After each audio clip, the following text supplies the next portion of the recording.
I say yo, welcome to the BBW show, you feel me? We talk battle rap, basketball, and wrestling. And the topic today is battle rap.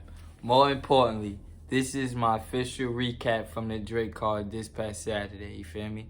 There was some good and some bad on this card, you feel me? Now, one, the shit didn't start until like 8 o'clock, you heard? Gangsta. It was supposed to start at 6, shit didn't start till 8, bro. This shit wasn't over till like 1 in the morning, bro, on a Saturday. URL, I did not dedicate my whole Saturday night to y'all on purpose, you feel me? If I'd have knew that, bro, I'd have watched that shit some other time. That shit was fucking 6 hours damn near, bro. That's way too long. That's way too long. But it was a pretty good card all in all, you feel me? I thought it was going to be a small room. This shit was packed. I ain't going to hold you. This shit was packed. Gangster, the crowd was there. The crowd, I don't know. I gotta go back and look at Summer Madness, but I feel like the crowd was up there with Summer Madness. You feel me? Now overall, I don't think we got an easy in chess on this card. It wasn't. You feel me? But we got a bunch of good battles. Facts. So let's get into the first one. Real Sick and Pat Stay. This was a good battle. It was a good bad battle. You feel me? Now, Pat Stay had one of the finest first rounds opening lines I heard in a minute. You feel me? He talked about his mom having cancer. That shit was just hitting. I ain't gonna hold you. That shit was hitting. His Real Sick first was fire too. I felt like I didn't know how Real Sick was gonna do in front of a crowd, and I didn't know how Pat Stay was gonna do after his comeback after he lost to K-Shine so bad. But I feel like they both did their thing. You feel me? Now the first round, I think I gave it to Sick. Let me see in my notes. I think I gave the first round to Sick. Yeah, I gave the first round to Sick. The second and third round, it felt like they was talking about each other religion. You feel me? It felt like they was both talking about the same stuff. You feel me? I ain't gonna hold you. It was like Pat Stay was talking about how Real Sick is a Arab, but then he talks about being Muslim, and then he don't want people to call him an Arab, but then he got Arab bars like terrorist shit. And then Real Sick was like how Pat Stay don't like people calling him white, but he acts. It was weird, bro. I ain't gonna hold you. I didn't like their third rounds though. I ain't gonna hold you. I like the first two from them. I gotta give the battle to Sick though. I ain't gonna hold you. I felt like Real Sick was a little bit better. Second battle we had Jazz versus Gaddis. This was a straight up 30. I ain't gonna hold you. This was a dog walking. This was a straight up dog walking. I knew it was gonna be that, but I expected Gaddis to have a little more. You feel me? Now, respect the Gaddis, because if we being honest, she only had one battle. You feel me? In the last 5 years, that was really memorable. That's just she did at King of the Dot wasn't memorable. Until she beat Official, that's when everybody's like, oh, nah, Gaddis is on time and she on time. You feel me? And then that was a terrible Official. You feel me? Jazz had a ball about that too. That shit was hard. But it was a dog walking, clear 30. You feel me? My son Jazz touched on everything. Why niggas call her, she not good since she had sex no more. Why she a 911 operator and the shit that she go through when people call. Like, she was talking. I ain't gonna do. She was talking. I'm gonna have a next blog about this. But she called out somebody that I wouldn't mind seeing her battle next. Besides Misfit. I seen what Misfit was saying, you feel me? Misfit said that she definitely had, like, them balls that she had for Gaddis, it was definitely for Misfit, you feel me? Because even though Gaddis brought up the 911 operator shit, Misfit is the one that brought it to the forefront, you feel me? Everybody knows Jazz is a 911 operator because of Misfit. And Jazz had mad bars about that, you feel me? So, another thing about Jazz and Misfit, I know that this is a big battle for female battle rap. Gangsta. This is a big battle.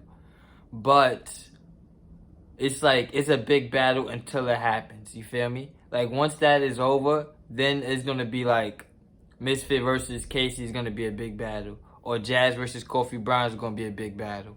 You feel me? So I'm like, yeah, this is a big battle. But I don't want y'all to... Because they're already getting to a point where when they do battle, somebody has to do a backflip. Somebody has to do some godly shit. Like, the expectations for this battle when it eventually happen with Jazz and Misfit is through the roof. So, the longer y'all hold out, because y'all think it's like the biggest battle in female battle rap history, I feel like that could hinder y'all, you feel me? Gangsta, because that's just going to keep setting expectations higher and higher. And once it don't live up to that, Y'all ain't gonna have nobody but yourself to blame. And the fans, you feel me? But Jazz 30, clearly. Next we had Surf and Twerk. I'm gonna talk about that in a different blog. Then we had next we had Tay Rock and Twerk. I'm gonna talk about that in a different blog. Then we had Surf and Cal. I'm gonna talk about that in a different blog. Then we had Rex and Nitty. This one was kinda ass to me. I ain't gonna hold you. This one was kinda ass. It felt like Rex was using mixtape bars, and it felt like to me, Rum Nitty's got to that point where it feel like he keeps saying the same thing over and over. I ain't gonna hold you. Like, it's fire and all that, but it's like the same shit over and over. The same attack, the same approach, the same hand gestures. You feel me? Over and over and over and over and over.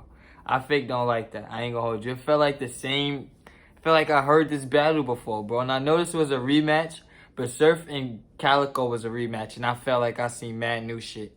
I feel like they didn't do nothing different, bro. Gangsta, this was probably the worst battle on the card to me. Rex and Nitty, Gangsta. This is probably the worst battle on the card. But, like, I like that T-Rex is outside, and I want him to face the younger guys, but I feel like this was kind of rushed. This was forced. I ain't even gonna say rushed. This was forced. Nitty versus Rex was forced. Because I wanted to see it, but I probably want to see Geechee versus T-Rex more than I want to see Rum Nitty versus Rex, in my opinion. You feel me? Next, we had Geechee and Lux. Now, on first watch, I had Geechee. On second watch, I still had Geechee. You feel me? Now, here's another thing. This was a good battle, though. I ain't gonna. This was a very good battle. Very good battle. Wasn't the greatest battle, but it was very good battle. And Geechee had the approach I wanted for Lux, and Lux had the approach I wanted him to have for Geechee. Geechee's approach was like, bro, we don't give a fuck about that shit you talking about. I'ma shoot you in your head. You a crackhead. You a old head. Nigga, I'm running this shit now. Y'all only know because of DVDs. Nigga, I took this shit global. Respectfully. Lux angle was, nigga, he said a fireball. The nigga said, niggas called me Sharif. They wasn't saying that when I was taking a ball. Bro, because the nigga that played Sharif he was the nigga that took their ball in Menace to Society. Or Boys in the Hood. He's the one that, the Sharif from Menace to Society is the same guy that took the ball in Boys in the Hood. That was a fire ass ball that Lux had. But, I feel like this shit, I don't know. I didn't like it that much. And I don't like how we gotta keep going back to watch Lux battles to see if he won. I feel like that's wild. That's some wild shit. I ain't gonna hold you. That's some wild shit. I don't like that. But of second watch, of two watches, I gave it to Geechee Gotti. Gangsta. I gave him rounds. I think I gave him the second and the third. But I gotta go back and watch. But it was a pretty good card. I ain't gonna hold you. There's some good and bad, you feel me? And some ugly if you include Rex and Nitty. And then, not to mention the Noodle Nails and Queen's Flip in this incident. Check that on the channel if you didn't have that, you feel me? I screen recorded it. Noodle Nails and Queen's Flip had an argument at the Drake card. But like, comment, share, subscribe. I'll be back with more.